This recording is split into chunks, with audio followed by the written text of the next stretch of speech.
Then another male saltwater crocodile. Ito naman po 14 feet lang po yan. Asan? Ayan, ito po again yung kasing laki po ng skeleton. 17 feet po yan siya, then 60 years old na rin po. Wow, look at that. Wow. Dami, oh. Ayan, okay, so yan po sila, mga malalaki po na mag-isa lang. Saltwater.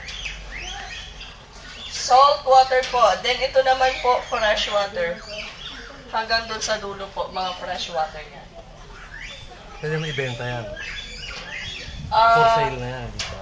actually, sir, yung for sale natin, yun lang po yung maliliit. Yung maliliit. Ito, for display lang ito. Opo.